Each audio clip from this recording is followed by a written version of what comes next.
From the great halls of their house, there are assembled three who hope to one day be the world's greatest driving heroes. Created from the cosmic legends of the universe comes our team captain, the Vision, Bill Fisher, and their soon-to-be Wonder Woman, Vicki Fisher, and our Captain Marvel and head flight trainee, Jennifer Scripchuk. Their mission: to fight injustice, share what is right and wrong, to get you out of your house and come out racing with them and serve all mankind. They are the Garage Heroes in Training Team.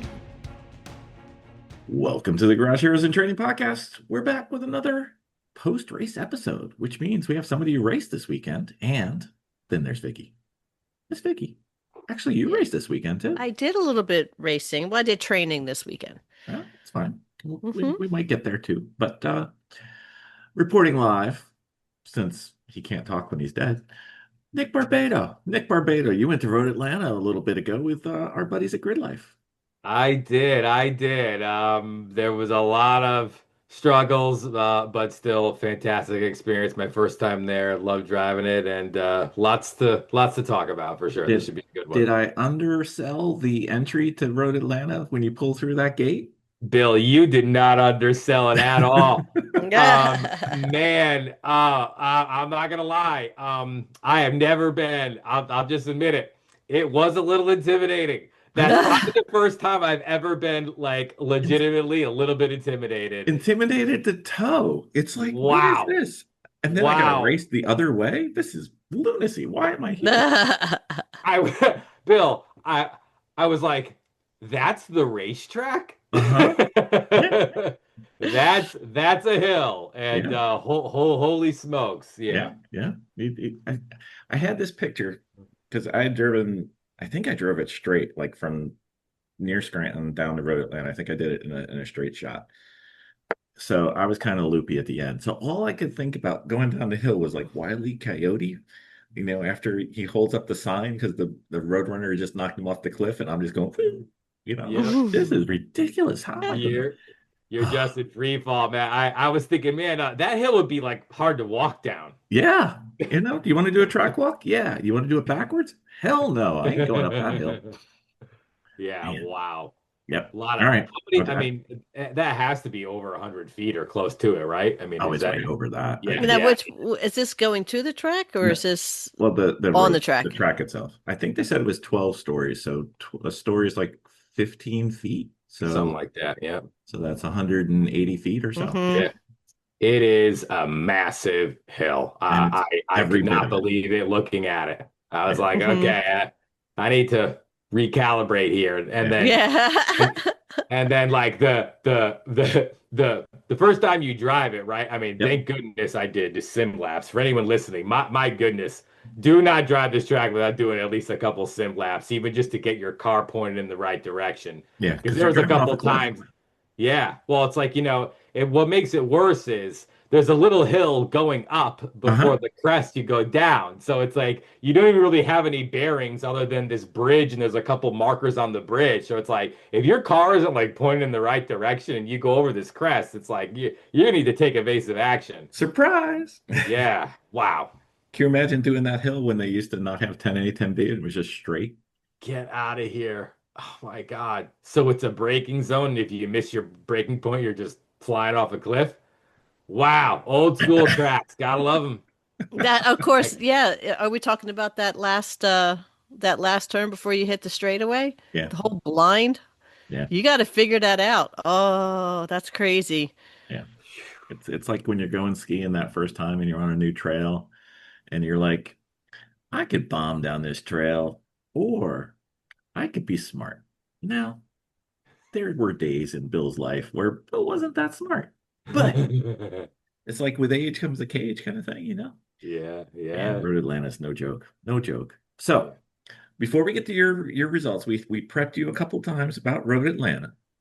I said 12's intimidating, but 1's actually worse to me. What did you think? 1, I'll be honest with you, I thought was a lot of fun. I didn't find 1 to I didn't find 1 to be intimidating. Why? Because it just seemed like a little bit more aggressive version of the uphill of Lime Rock. So Okay. yeah, Okay. so for me, although if I didn't have Lime Rock experience, though, I could see how turn one would be intimidating. For the turn one entry for me was a little bit challenging, which is probably the most thing for everybody because it's like you can brake a lot later than you realize. So then Mhm. once I started braking, basically way past the end of the pit wall, Yep. right? Yeah. Way past it. Then it's like a question of just make sure you get to the apex because you can kind of use that room at exit, but not Hmm. really all. Like it's like if you end up out at the rumbles at exit, that might be almost a waste of time. It depends on the car and everything. But the problem is most guys weren't driving out there. So actually, if you kind of got out there, it was a little bit looser. That's where kind of the offline marbles were. So it was, it was almost like you would get penalized a little bit by maybe carrying an appropriate amount of speed to use the whole track with. Hmm. So I had to adapt to that. But yeah, turn one was also a bigger bugger. You had to have some courage there to really Yeah. to really I take just it, kept full looking at tilt. one going, if you get this wrong, Yeah, it's not going to be pretty. it's not going to be pretty. And I explored the space in the driving simulator just to see what would happen there. And even in the sim, it was not good. So Yeah. yeah, make all the mistakes in the virtual world. Yeah. The pixels are a whole lot easier to fix than the Yes, sir. panels. Yeah. Yeah. I just, man, we saw a couple things there and it was just like, oh, that is not a soft wall. It is not. It is not. And then the usage of curbs, right? The required Mhm. usage of curbs and the mastery entering, taking just amount of the right curb Yep. at the top of the S's, which I'll be honest with you, I probably only got that right 50% of the time. Yeah. Turn And then five, the big triangular curb. right, yeah. Yeah. That so basically actually not that one. I guess it would be turn 2, 3 or Oh, whatever. two, three. So Okay. it's Before right, the yeah. S's. So Yeah. Yeah. yep. So take turn one up the hill, you get to maybe like mid-track, you start to make your blind left over crest, and then it's a little braking zone. So you Hmm. take that right-hand curb, setting up there. It was kind of like take a lot of it, but not all of it, four wheels. And so to get that right and not over slow, and then I underslowed, you kind of jump over it. And, No. that just, it's challenging, just awesome track, Yeah. really awesome track. Yeah. Yeah, Very technical. You can very spend a lot of technical. time learning there. Yes. Yep. I remember as you said, I explored the space on the triangular curve of turn five. There is a Yeah. point that's too far. Oh, I'm not going there's to a say, point. Yeah. And that wall is just like right there, Yeah, right there. Right there. Yeah, Right there. we did not have a up close and personal event, but parts of my body were clenched for a second there, and it's like Yeah, glad. that's a little too far. Yeah, Oopsie. that's So a code brown. Yeah, okay. yeah, yeah, we did. All right, so Gridlife. Um, Gridlife hasn't been to Road Atlanta much. They had a break in the middle. I think this is the second straight year, if I I remember think right. so. Yeah, yeah. And you were coming off of CMP where things kind of went your way, even though it's KMP in Yep, GLTC level. It's that's right. seems to be KMP. And I think our preview for this was you weren't looking forward to between turn 7 and turn 10 with your particular car and setup. So overall, was it what you expected? Worse? Better? Yeah, so overall, if what you're asking is pace of the car, yeah, it was actually very good. Without the long let's say the long format explanation, I had tried to take a little bit of power out of the car to get it into the 215 horsepower bracket so I could Hmm. take so basically if I could just reliably take 1 horsepower off it, I could take 85 pounds off the car. I wasn't able to get a new tune in time, so I decided to run a little bit more conservative and still basically run the car overweight like that, like I did at CMP, which was good enough for CMP. But I knew that at Road Atlanta, the acceleration in particular was going to be important. So my raw qualifying time actually would have been P7 overall. And then later in the weekend, I ended up basically taping up my airbox and taking some more risk, reclassifying to 215. It took, I wasn't able to get all the way down, but I took about 60 pounds off the car. And that was worth at least just on the data a good 3/10 of a second. And Hmm. so if you sort of back calculate that out into qualifying, that would have been like a P4 in qualifying Right. and actually not that far off of the guy who has really comparing against, which was Eric Magnuson. And so, you know, I went into the weekend thinking P4 or 5 would be a great result and a possible result. And it actually turned out to be that was the case. If I had simply gotten my real qualifying time, maybe ran the car a little bit more aggressively with the taped up airbox, you know, I think it would have been another strong weekend. It would not have been like, you know, race win capable like CMP, but I think it would have been a nice overall points haul. But this was not going to be the highlight track of the season for you as far as Gridlife goes. No, it was not. This was just to try to have a nice, clean, solid weekend, get some good points, regroup, Right. have a strong weekend at Watkins Glen, and then go out with a bang at Lime Rock. Your favorite. My favorite. We're gonna get there. All right. So Gridlife Road Atlanta. I think they had the drifters there. I did not have a chance to see it, so that always makes turn 10 and 11, 10, 10A, 10B a bit. They did. So they had the Gridlife drifters, but also we were sharing the track with the Formula Drift squad. So they were doing their whole cool little live broadcast. They set up a little mini you know, drift track that was basically you would initiate the drift coming down the back stretch into 10A, and then you do a little left drift through 10A, and then a hard right past 10B on like a little infield track, and then loop back around. So that was cool. I didn't really get to catch most of it, but yeah, you're other things to do. All right, so after the intimidating entry to the track with the trailer, you got out there, you had a little bit of practice, and then qualifying. How did qualifying go? Qualifying from a raw pace standpoint went great. I went out early in the session, so this was a unique weekend where due to the sharing of the track with the Formula Drift and some other challenges, they had to do a combined single session GT and TC 1 hour combined practice and qualifying. So there was actually no practice. It was just, you know, basically a big, great. It was like Good thing it's like a non-intimidating track and low consequences, no problem. Hey, I know, it was crazy. So 1 hour block of time, and I went out early, ran for 15, 20 minutes, put in a solid banker time. I think it was like P5 or 6 at the time, solid, okay. And then, of course, I came back in, went over scales, everything was good. And then the track started to ramp up as expected, and I fell back, you know, to around, you know, P13 or 14. But I knew with a fresh set of tires and a good track ramping up, I could have a good shot. So I went out with about 15 minutes left, did 4 laps, and then in the basically each lap got quicker by a few tenths, and then ended up doing a purple lap for a 37.8, I think. And again, all was good. I think that was 8 raw time. 1 or 2 guys got disqualified, so would have retroactively been P7. But then I realized as the session ended that my transponder was not actually connected. No. And I lost my qualifying times. I ended up begging the tower to accept my data. I don't run AIM data typically. So they didn't accept my data, saying it wasn't accurate enough because it wasn't AIM data. I very strongly disagree with that statement, but that's what they did. So they ended up just averaging my last 5 laps, which included an out lap and passing somebody. So it was just it was stupid. So yeah, I think I started P15 or 16, and unfortunately, just given, you know, again, my car turns good, but us on the straights, you know, it's not like terrible, but I was sort of doomed, you know, stuck, you know, for the rest of the weekend. Yeah, you passing in GLTC is at a premium, and that, you know, 5, 10 positions, that's a lot of work. That's a lot of work. It's so tight, so much talent, a lot of fast cars, and you know the way my car is set up, maybe some of the cornering potential is a little better than maybe most of the cars, but if you're not in clean air and you're getting balked and you're behind a slower cornering car, it's almost impossible to pass. So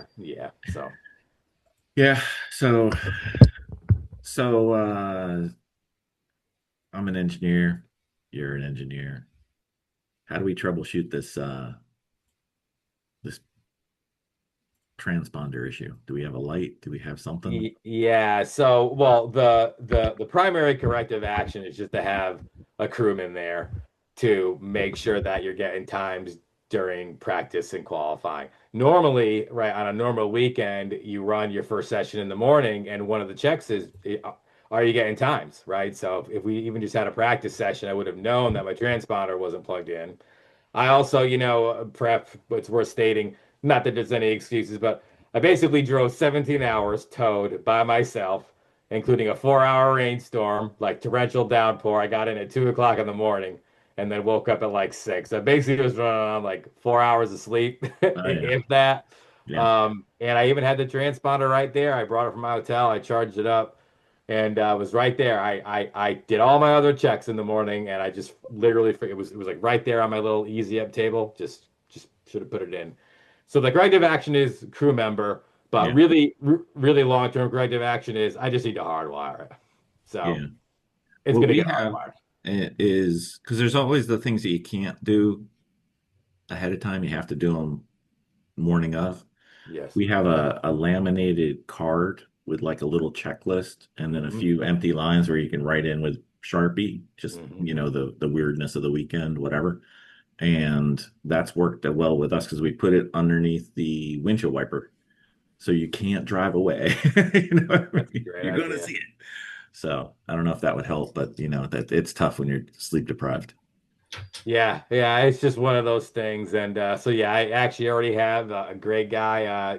Maybe the viewers know a guy named Max Dredger, worked for Thai Speed. He actually got a cool gig this year in IMSA. He's working for one of the factory Ford Mustang teams as a mechanic. So, and he's also my good friend. So he'll be with me as my crewman at Watkins Glen. Uh, Yeah, have another candidate identified for Lime Rock Park. So yeah, it's just you know, you need help, yeah, So Ugh. yeah. Yep. tough going solo, especially after that long of a drive. That's right. That's right. So Santa Jeremy has arrived. Is it working? It is working. Yes. Very nice. Hey, buddy. That Santa beard is getting quite prolific there, sir. Yep. Wow. The chicks dig it. Just saying. Hell yeah. So we met some people who did extreme experience, and I was trying to say, who did you do it with? And they couldn't remember. I'm like, did you do it with some bald guy with a big old Santa beard? They're like, I saw him. I was like, yeah, I know that guy. yeah, he sticks out a little bit. Yeah, I've met him once or twice. yeah, once or twice. Yeah. Yeah, maybe. All right, so a bit of a good news, bad news on the qualifying. Good news was pace was there. Bad news was you have no data to support that the pace was there. So No data that they would accept. I yes, had yes. high resolution data, just it wasn't AIM and they did not accept it. So Yeah. unfortunately, which I've like compared multiple times against AIM, which is within 0.01 of AIM. So Yeah. it was unfortunate, but I figured I'm not going to fight that battle right now with everything going on. So No. it is what it is. It So is the rest of the weekend began 3 steps back, right? well, some battle. Oh, well, yes, but battle practice and a science experiment to test and observe things, and that was probably the biggest value of the weekend. Did you think about I think it's race 3? Race 2, and I know what you're going to ask. Just Try to set a lap time to move just up the set a grid. lap time and get a Tried flyer. could not get a clean lap. It was going to be I would have had to literally start from the pit lane, which I'm actually gonna probably just do that next time. I'm not even sure if it's legal, but I'll just do it. And then if they want to disqualify me, fine. But in retrospect, the very best thing I could have done was just start from the pit lane, let the whole field go, 1/4, one half a lap in front of me, and then Yeah. just do a few qualifying laps instead of fast time. That's actually what I should have done. Well, instead of getting DQ'd on that point, you could have just let everybody go by you right at the very beginning. Yeah. And then got a clean lap. Let them just I missed leave, the shift for 45 seconds. Yeah. Well, yeah. Letting 25 race cars by you though would have been. I mean, who yeah, knows you would have tried to motorsports- race. Yeah, I could see them getting angry over me doing something because that would have been dangerous. So I don't know. Yeah. But yeah, no, that was what my thought was. I actually put on a fresh set of tires. for race 2. Just trying to do just that. to try to get the fast lap. I brought it back. Qualifying Yep. for But 3. yeah, just was not able to do it. So and actually, I actually went backwards. I was like 16th fastest in raw time on race 2 because I never got a clean lap. I had 2 laps that basically got balked into 10A. That would have put me, I And that's think, a big 5 or drop there. 6. Yeah. Yeah. It was You can't mess it up was 7 brutal. and you can't mess up 10A, 10B. No, no. No, you Well, can't. because what would happen is I would, despite the time I would give backing up into traffic behind me, putting myself at risk for being overtaken, which I don't care about getting overtaken, but it would just mess up my lap. Each time, because there were cars slower battling in front, they were like battling into 10A, and I would just catch them and get balked by half a second Yeah. through 10A and B. But of course, not able to actually pass them. Right. So yeah, yeah, Well, it was tough. all right. So your weekend was pretty much sealed with qualifying. That's a bit of a debacle. So let's do race 1. Race 1. What happened? Race 1. I think I got by a couple of cars right off the bat, and had some good battles. You know what? I didn't even watch the races or really any of the in-car video, so I could tell you about all the battles that I had, but I just don't know actually which race they occurred in. Oh. So your weekend was kind of flat line from the start. So we could do a summary of race 1, 2, 3, 4. Sure. Yeah. Okay. So that would be easier to discuss. So, Okay. one of the highlights of the weekend was observing pace differential against the garagistic BMW. That's Matt Ibrahim. He also has a E36 that they've been developing and testing. It has a B48 swap, Okay. uh, which for those who don't know, it's a really cool little.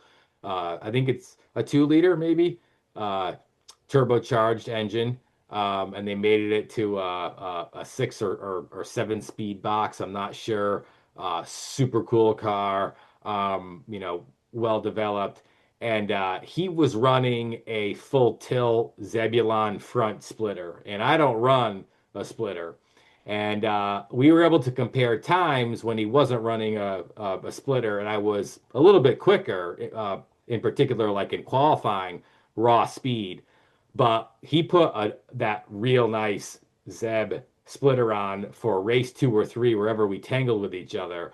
And boy, his cornering speed in the high speed corners was phenomenal.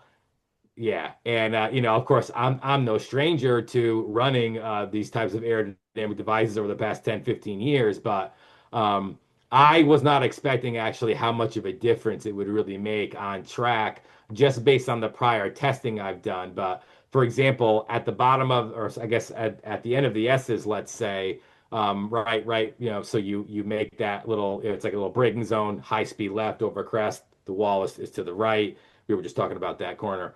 Um, he went from like a little bit of a deficit on me to like a 4+ mile an hour apex speed, min speed advantage. I mean, it was like I was tied to a stump Mm. compared to how fast he could take that corner.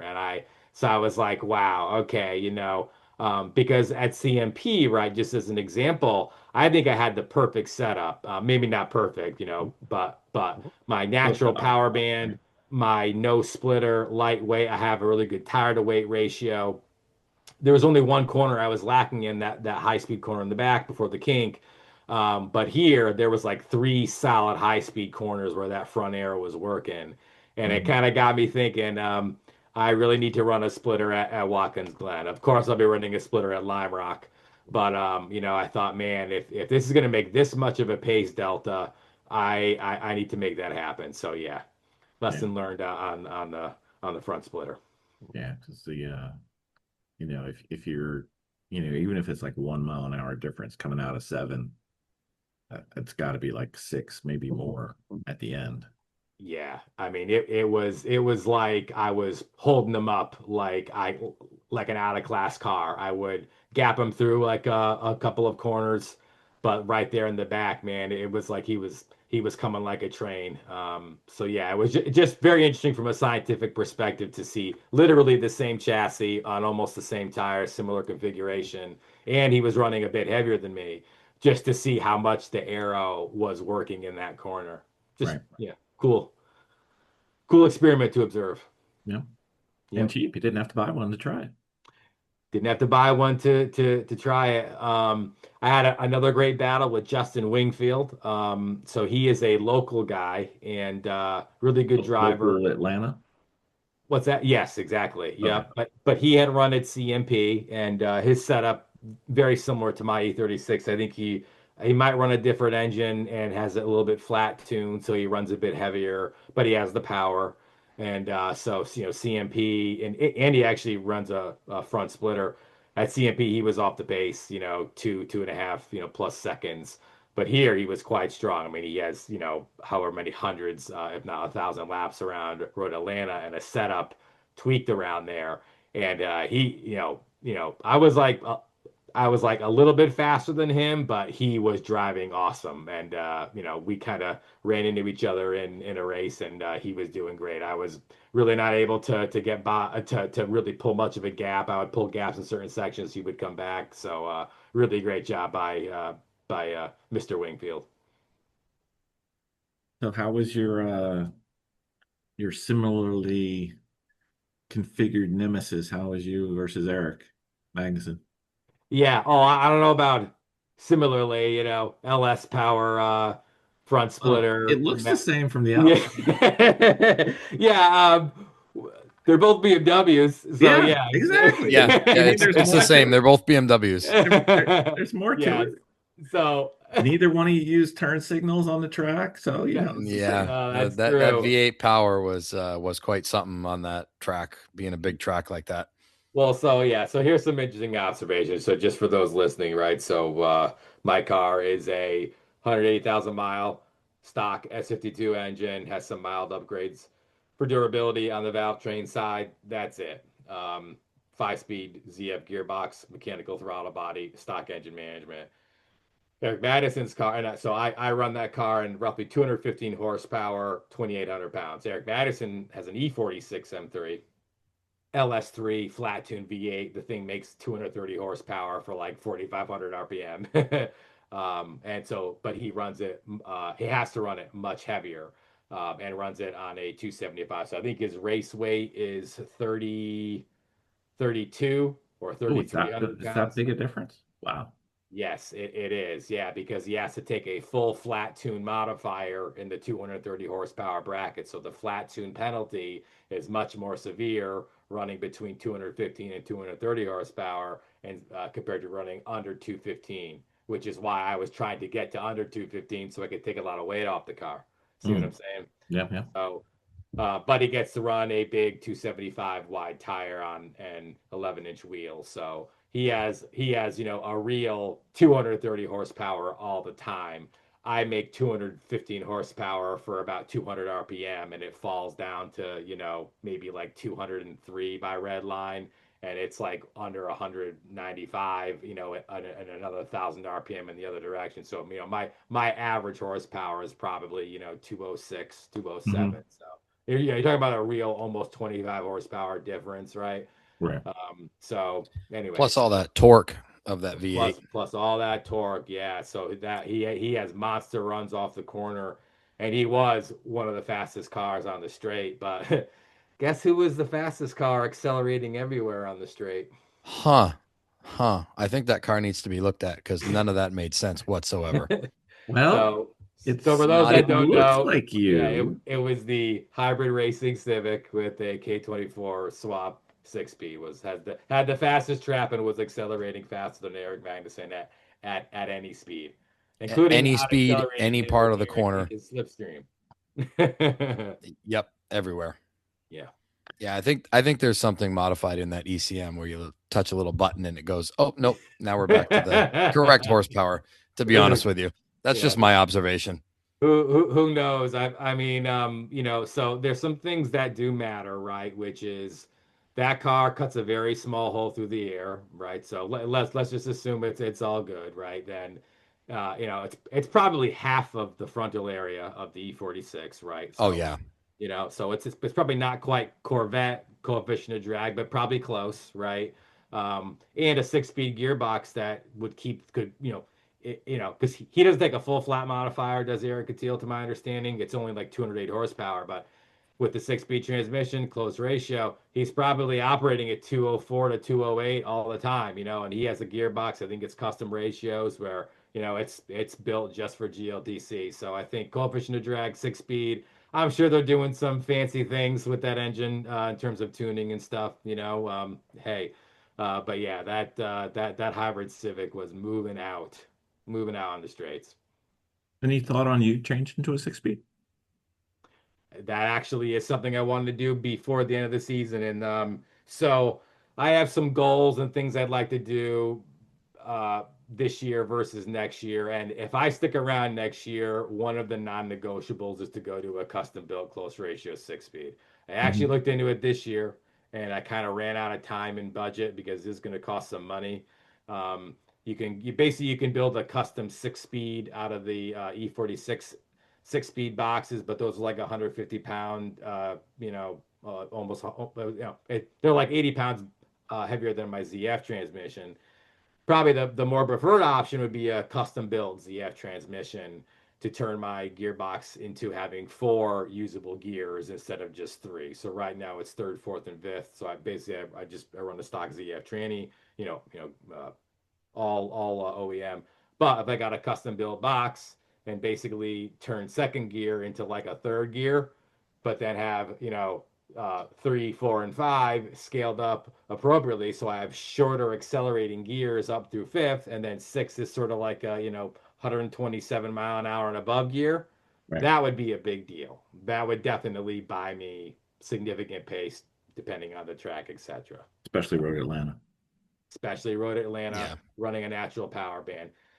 The next thing on that point, which is what I intend to do to the best of my ability. So really, it's 2 things. The short-term corrective action for for Watkins Glen is do everything I can to get the car as flat-tuned as possible. I don't have an electronic throttle body right now, so I can't really flat-tune it like the rest of these guys. But I'm going to go to the dyno with my tuner, and our number 1 goal is just to make that power curve. I want to try to have that thing just make 213 horsepower to red line, and then add as much power back as I can in the mid-range. And that will only charge me 1% on the weight. So I could basically add 10 plus real average horsepower for 25 pounds.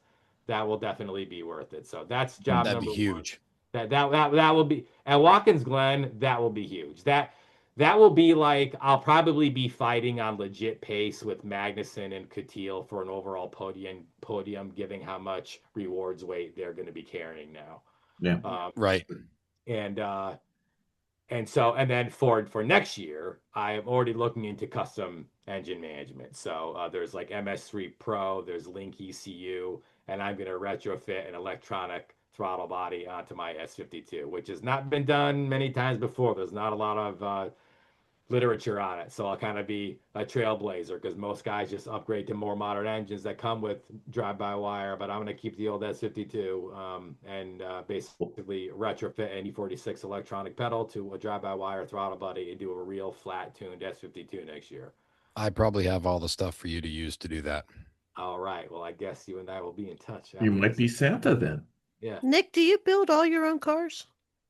I do 90% of the work. The only things that I outsource are like, okay, if my engine explodes because it drops a valve and I have to race in a month, I'm gonna contact my buddy Hugh at High Speed Motorsports to. I love Hugh. Yeah, he's a great dude. So yeah, that's what I did a couple of years ago, and I blew a motor at Watkins Glen. Actually, I did the legwork, found an engine online from carpart.com, motor out in Texas, drop shipped the motor to Hugh. I did the whole build. I ordered 70 parts for the car, upgraded, just basically OEM plus components, shipped it to Hugh. I said, hey, Hugh, build it, and he did it. So, but yeah, the vast majority of the stuff, it's just me, myself, and I in the garage.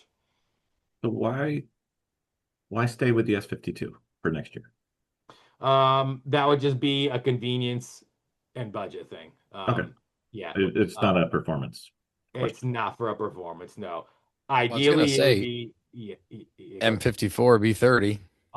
Absolutely. That would probably be the ideal engine. Some aluminum block engine where I could get 80 pounds off the nose. Yeah, that'd be where it's at. Even like an S54 would be a game changer.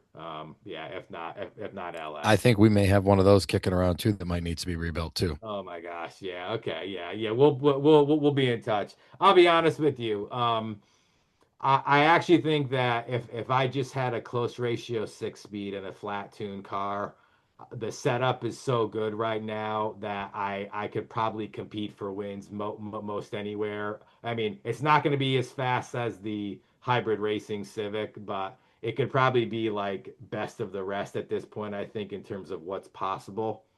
Oh yeah. I mean, what happened at CMP just shows that. Yes, it's different tracks, different, you got a big boy track with big straightaways. You got to have that power. You got to have, the ability to use that power. Yes, sir. Yes, sir. And so yeah, that and that's another thing too. It's like, again, I definitely use Road Atlanta as a lot of learning there. Because I'll definitely learned a lot I can take for next year. Like, so next year I know it's like if I could have a flat tune setup, run the aero, man, I'll be flying there. So I look forward to that. Of course, the ultimate nuclear option is, K24 swapped S2000. That would really be amazing. But we don't need to drop that nuke just yet. None of the other S2000s are doing well. So Matt Walbaum had issues. He was doing phenomenal laps in the early part of quality and practice, but he basically did like a half a lap every session. He was going to be real fast. He actually could win Gingerman. Keep an eye out for him. I think he's gonna do some awesome stuff. Yeah. Yep. Yeah, but you said that wrong word though. Honda. Oh man. Hey, look, Listen, I got BMW. Hold on, Jeremy. What car are you trying to drive in at NJMP in a few weeks, Jeremy? What kind of car is it? You're slumming with us. Listen, I'll drive anything. I'm just saying I wouldn't own one. See, Bill and Vicki, this is what you've been missing from the podcast. Slumming. He's slumming. We need this kind of spice. We need to spice it up. And I feel so bad. Honestly, I feel so bad because I have been so busy lately. I completely forgot that you were racing at Road Atlanta last weekend. And I realized on Monday, and I was like, oh my God, are you kidding me? Like, I felt so bad. And then everything was going on. It's just been a madhouse for me up here. All good. All good. You were there in spirit, brother. Oh, so bad. I still feel terrible about it. You didn't miss much, as you know. So you're getting cold. You're getting cold, Jeremy. Yeah. But truthfully though, I mean, when you and I were talking beforehand, wasn't on the podcast, but you were telling me, like, you kind of said what was going to happen, and it kind of did. You know what I mean? Like, you were like, I'm going to be in the teens, like, mid to low teens. Like, that's what my car is. It's not one of the fastest cars. And, it was quite comical because I didn't realize that Brian was Brian. And then I work with Brian. Oh. Right. And so we're chatting about, once I realized who he was, and we're chatting about it. And then I was like, yeah, I've been talking to Nick, and he's a good friend of mine, and blah, blah, blah.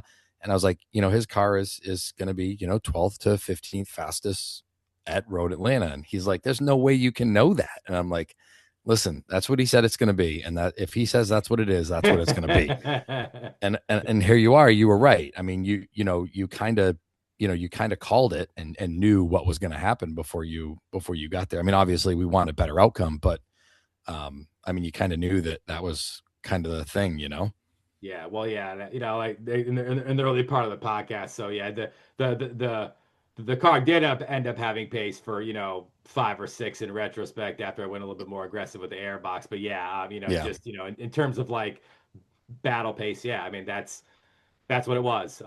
So Yeah, and so yeah, after a while, I appreciate the kudos, but yeah, you learn and you study and you just recognize what the car can do, right? Different strengths and weaknesses, different tracks, and knowing the layout of Road Atlanta, all the sim work, and I even spent some time researching results last year, watching the races last year of the in car, and I could see which cars did better. There were some cars that did not show up this weekend because it was kind of like a waste of time for them. Andy Smedgard actually was one of those guys. He knew his car was obviously he was very strong at CMP. He was like, yeah, I'm going to do a bunch more races. I don't want to waste my time racing a Road Atlanta. It's going to be a man weekend anyway.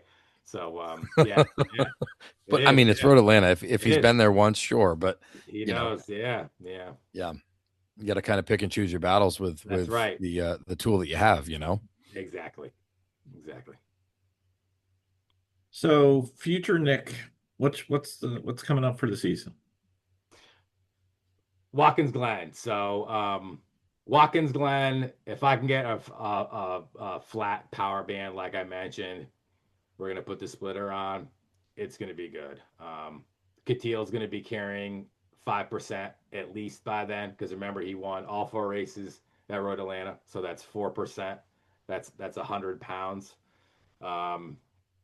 Plus, if he wins anything at Gingerman, so that should slow down a car. It should, quote unquote, slow down a car at Watkins Glen a second per lap, because conservatively speaking, 100 pounds is half a second per minute in that weight range. Depends on track, where you put the weight, a million other variables.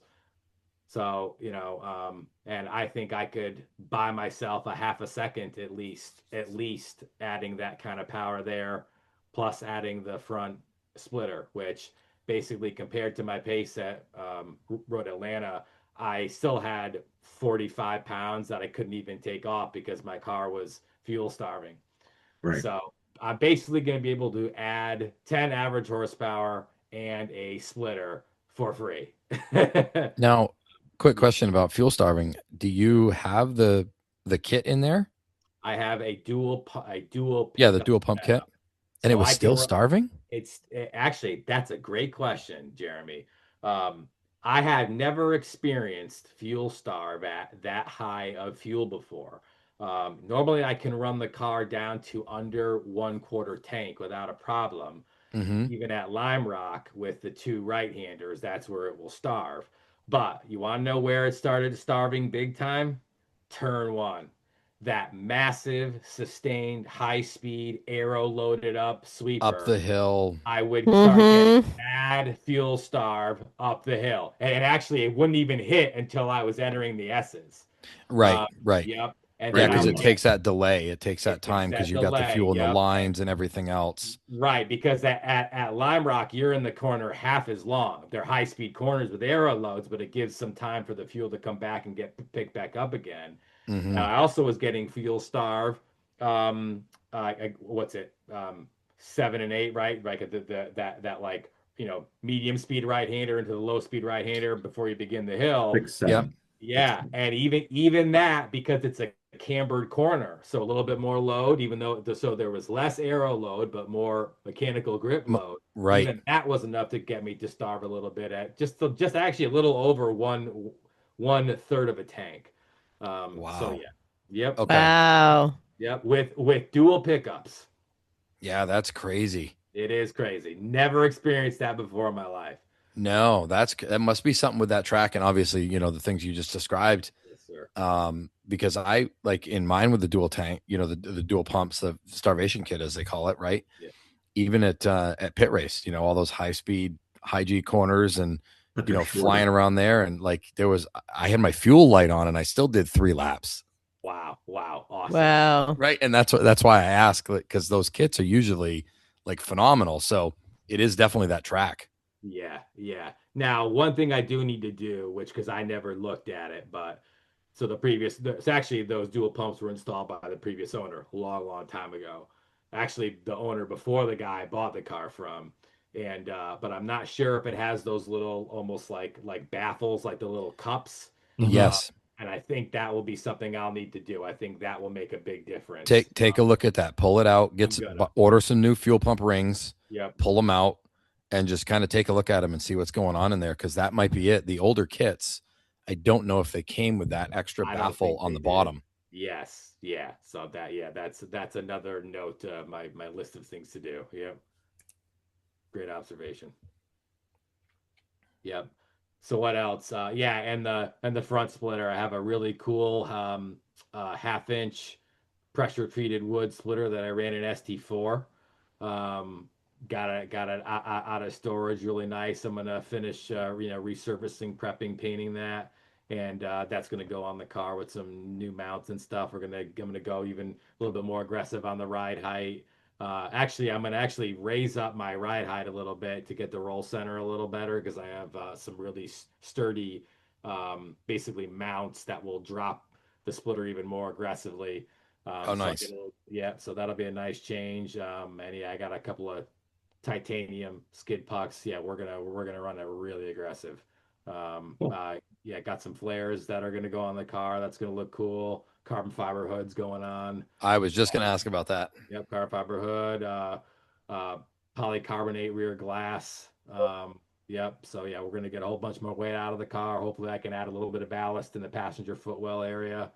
So yeah, we're gonna be the car is gonna be to its maximum potential this year before Watkins Glen, and it's definitely gonna be running in that 215 bracket. When is the Glen? When is Watkins Glen? Yeah. Yeah, mid July. Mid-July. Okay. Yeah. Okay. Yeah. I forget the exact dates, but yeah. Now, is that the next race, or is in between your home track? That's the next race for me. There's another race first at Gingerman. No Gingerman for you? No Gingerman. No, a little bit too far. Needed a break.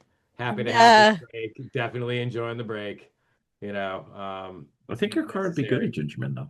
I'm not saying go. I'm just saying I think your car would be good there. Eric Madison said, sorry. Eric Madison said, Nick, if you do Gingerman, I think you'd win Gingerman. I think you would. I said, EMAG, thank you. I'd love to go, but not in the cards. So okay. Just gonna chill. I'm not trying to talk you into going. I'm just saying, having been there, I think your car would be good there. It'd be perfect. I think maximum speed in a GLTC car there is 115 mile an hour. So it would all be low speed, mechanical grip, tire to weight ratio, tight, twisty braking, traction events. That's where my car would be killer. I was murdering. That thing would shine. What's that? That thing would shine there. It would shine. Absolutely. Yeah. It's basically like Sector 1 and Sector 3 at CMP, which is where my car was murdering people. Yeah. Yep. I mean, you'd have trouble after the big turn going 10 to 11, but that's not anything like Road Atlanta long. That's but you could probably carry a good chunk through 9 and 10 and get out of there. Maybe next year. Yeah, maybe. Yeah, perhaps next year. Maybe do Gingerman instead of Road Atlanta. In retrospect, you're right.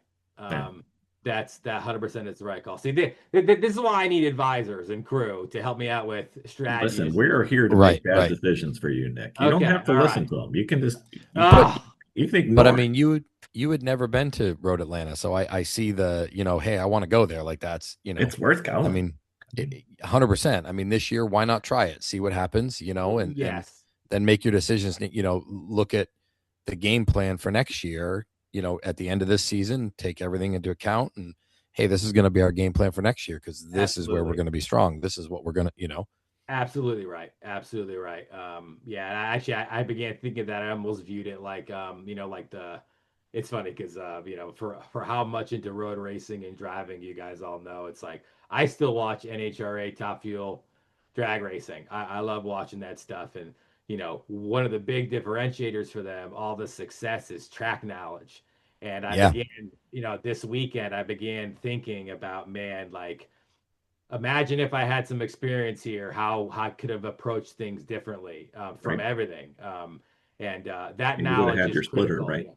Yeah, it's so competitive at the top that that kind of stuff really, really does matter. And like I said, I said, okay, well, this weekend, it's not like I ever gave up. I never gave up. Always tried to get 100% every race, but I said, hey, look, all right, well, if we're not going to be battling for a points all this weekend, let's make the most out of it. So every race was data gathering, testing, experimentation in case I ever come back here. And I definitely learned a lot. In addition to just enjoying the driving, but yeah.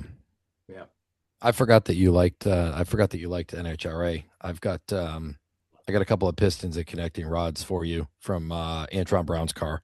Get out of here. No, I swear to God, they're signed and everything. Yeah. When did you get them? So when I was selling tools, failure and you grabbed them. No. I was at the track, and when they pull them out, they just hand them out. And Antron was actually at my house for 6 hours. We hung out for barbecue and all kinds of stuff. Get out of here! No, when he came up to Epping. Yeah, wow. Super cool. Him and his son and the whole crew. And I love him. I love his attitude, man. He's just a hard worker, dude. Loves what he's doing. Such an inspiration. He's a role model. Lots of lots of positivity, enthusiasm. Man, it's just that's a great dude. Yeah. No, he's super cool. So they're just been sitting around the house, and I'm not going to do anything with them. And all right, now I know where they're going. Oh my God. Don't give them all to me, but man, I will cherish that. Is the piston like super lightweight? Is it as like an aluminum? Yeah. Oh my God. It's lighter than you think it should be. Trick. It's so weird. It's like a quart bucket going up and down all of a sudden. Yeah, they're super cool. Super, super cool. Oh, badass. So Vicki and I went a long time ago. I know we went at least once. I think we went a couple times, but she wasn't the mechanic that she is now. I want to take her back and go into the pit and show her what they do in between runs. Oh yeah. That would be fun. Most of the teams will let you go right in there. If you get into the VIP 10 or something, you can literally stand 3 feet from them and watch them tear the motors apart and put them back together. It's crazy. It's wild to watch what they do. Amazing. Yeah, each person has a job. What they can turn around a motor in like less than a half hour, right? Like it's clutches, everything. Yeah. Mm-hmm. It's amazing. It's so cool what those guys do. They must have like chef hands, how the chefs can like grab stuff and they just, oh, look at this. This steak's at 150 degrees. Let me carry it in my open hand. No problem. Yeah. No, it's very, very impressive. I just can't imagine working on an engine when it's that hot.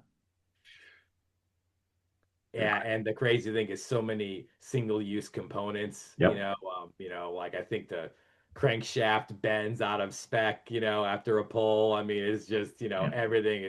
It's mostly just one-time use. I forget how many runs they get out of the clutch pack, but that's like one of the biggest things. I think it's like a 7 or 8 stage clutch system. And oh yeah, it's crazy to watch them. They pull it all apart. They check every measurement of every disc and every plate. Yep.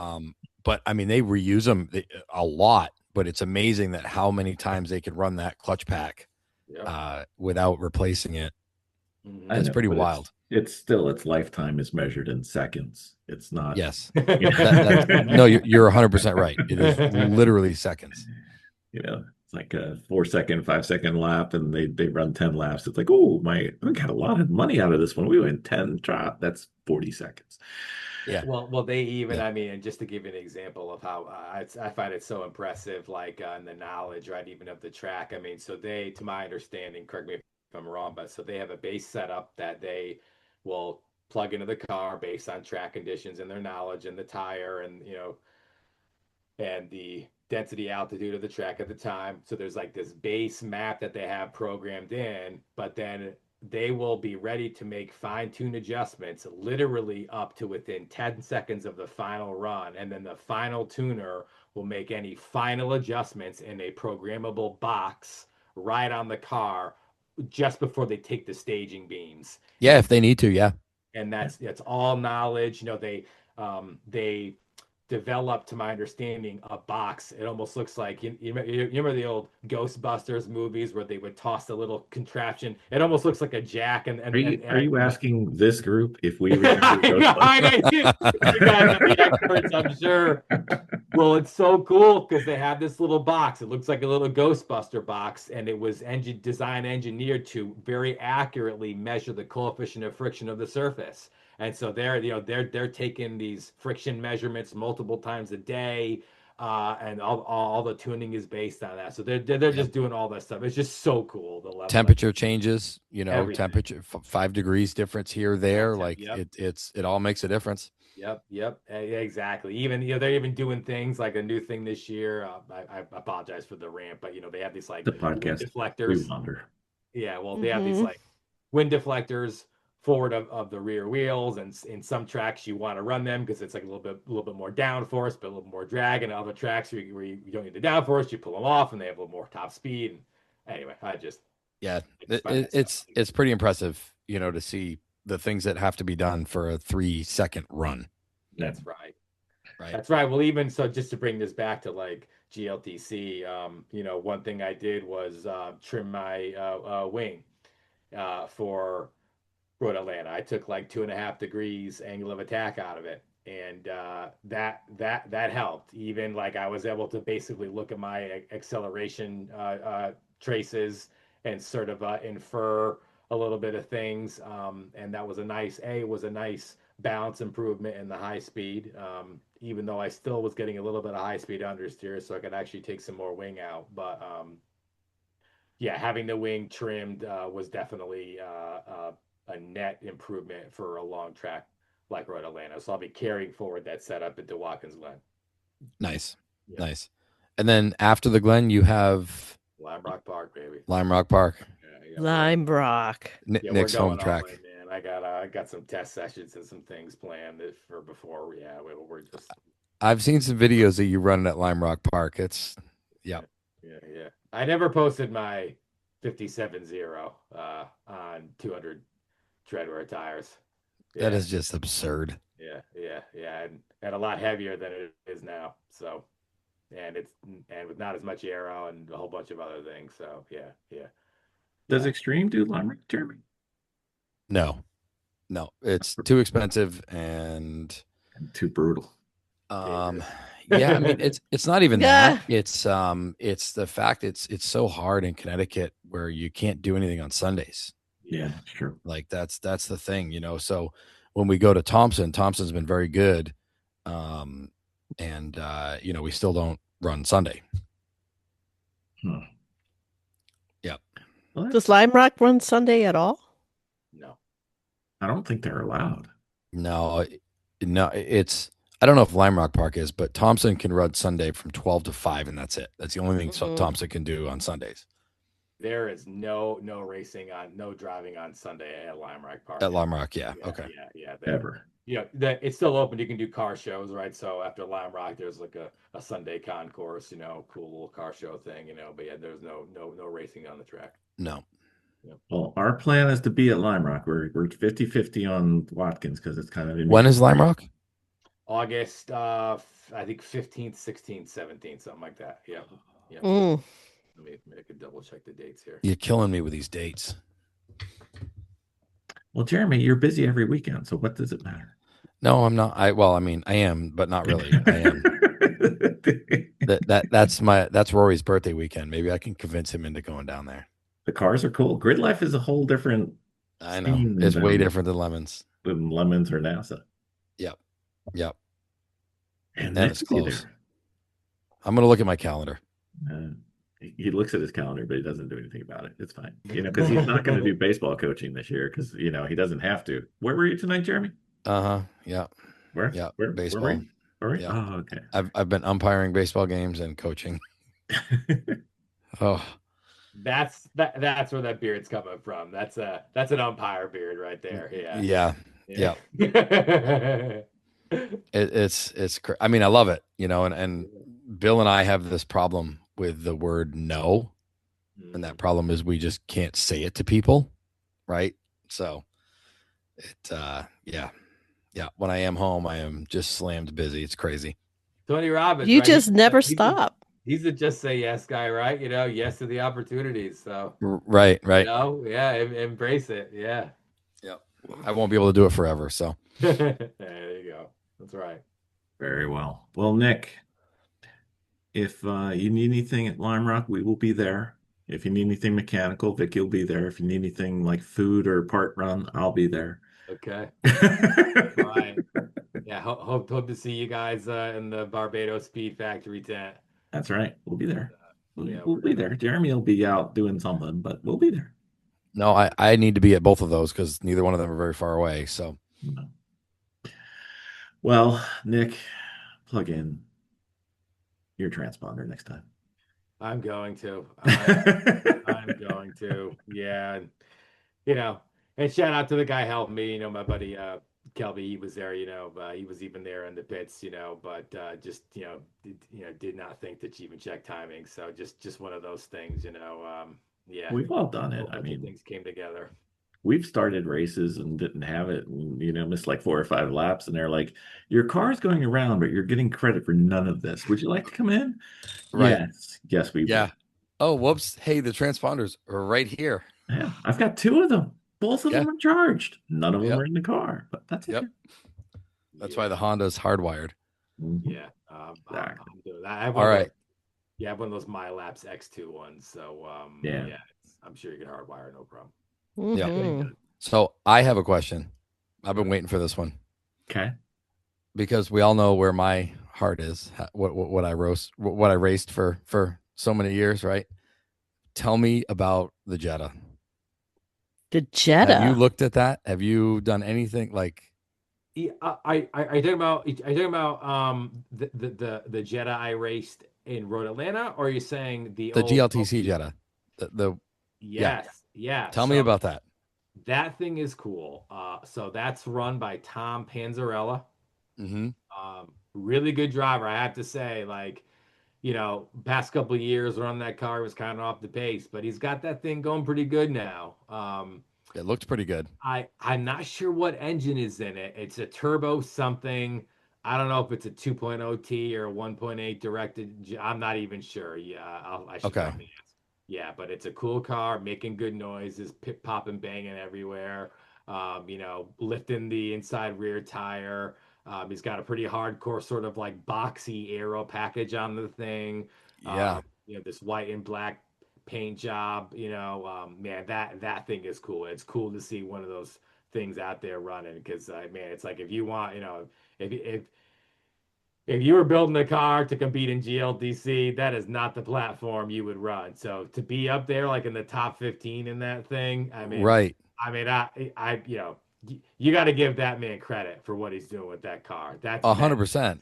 And Mark bad. IIs they have the aerodynamic coefficient of a toaster. Exactly. So he's hooked that thing up. Shout out to Tom Panzer. Yeah, actually, we had a great battle actually. And he was not easy to get around, I have to say. Actually, he made a little bobble exiting 8 out of the main straight, and I actually was able to only get in his slipstream just barely, so I was kind of at his bumper right into 10A, and it was a lunge, not high risk lunge, but it was like a boom. It was like a braking battle, and of getting by him. Yeah, I got to do it here and now, or this is going to go on forever, kind of thing. This is it exactly. It had to happen. I made sure to broadcast the move in advance, and I've raced Tom before. He's heads up, so he knew it was coming. He didn't make it easy for me. We kind of almost went like too wide through 10 AB, and I kind of just ended up. I gave him room. Yeah. It is. I'm telling you, it's and like with racing Jonah's Volkswagen, the GTI, the Mark III, and I just love those things. And you raced Tom's for many years, and yeah. I see that Jetta in there, and I'm like, oh my god, oh yeah, and remember, I even go back to the Volkswagen Fox days, if you remember. So right, yeah, so right. B Fox or A Fox? Solid rear axle. No, Tom's Fox. Oh, yeah, a Volkswagen Fox. Yeah, no, I know. I just wasn't sure if it was that one or a Fox. No, that Fox. That's sad. Oh man, yeah, that thing was we used to run that thing with an open differential, inside wheel just roasted itself up the hill at New Hampshire Motor Speedway. Hey, it was a lot of fun though. That thing took down so many cars it had no business taking down. That was cool. Right. Yep. Well, Yeah, Tom's got a new helmet design, so hopefully his cars will perform this year as well as always. Yeah. I don't know. We'll see. Maybe his new helmet design will make him faster. Tom, hopefully that'll make you faster. There you go. Future podcast guest. Tom, you're overdue. All right, Nick, we will bother you again. Same bat channel, different bat time. Hopefully I will be in the right time zone. Mm-hmm. Where are you right now? Down in Huntsville. Oh yeah. Okay. Huntsville. Anyway, Nick, always great to have you on. Thank you for coming on. Keep us in mind. Jeremy apparently has all the parts you need. Yep. Now you just need time. That's right. Yeah, that's the thing that none of us have. Nope. Thank you so much for having me. It was an awesome chat. I have a feeling our next chat's going to be even better. Well, Our next one will be better. It'll be fine. Road Atlanta. It's something you got to do at least once. Right. And that's racing, right? You win some, you lose some. You do the best you could. You left it all out there. You're done. Yeah. And the positive thing is you came away with a lot of data. 100%. A lot of data, a lot of information, a lot of data. Probably the most valuable data gathering exercise I've had in almost 2 years of running in the class. Yeah. Yep. And that's the big takeaway for that. I mean, it does, you're a competitive person. You're you're an incredible driver. And, I can tell that, it kind of hurts where you were, but you know what? That's racing, right? That's racing. So, and you win or you learn. If Right. it was easy, I could do it. Right. Thank you, Nick. Thanks, Nick. Thank you.